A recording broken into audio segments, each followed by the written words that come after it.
G'day. Is your business ready for the roaring 20s?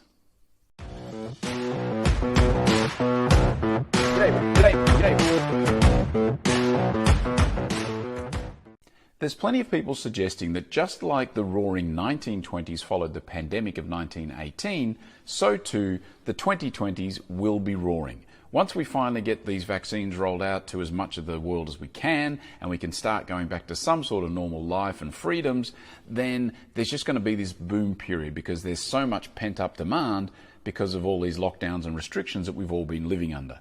Now, is that going to happen? I don't know. Nobody really knows. But if you look at history, there's certainly a number of similarities between what happened then as to what's happening now.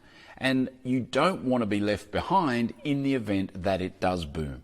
And so whilst it might seem like a bit of a crazy thing to be doing right now, I actually think you should be planning for the roaring 20s. How is your business going to look different in a period of mass spending, in a period of mass travel, in a period of consumerism gone through the roof? Are you going to be ready to scale your business? Have you got the systems and processes in place now that will allow you to scale up quickly? I'm not suggesting for 1 minute that you start scaling up now, because that just doesn't make sense. If your business doesn't have the demand right now, don't be crazy. But we should expect it. It would make sense to plan for it. So start thinking now about how your business might look different in a world of massive prosperity, which seems counterintuitive.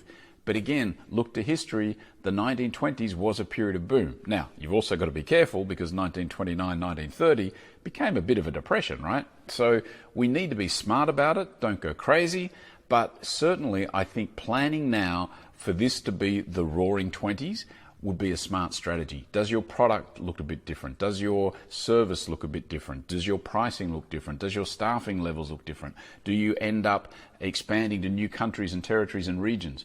All of these things should be things you should be thinking about now, just in case we do end up in the roaring 20s. Alrighty, that is it for today. I do thank you for your time, and I will be back again tomorrow. See ya.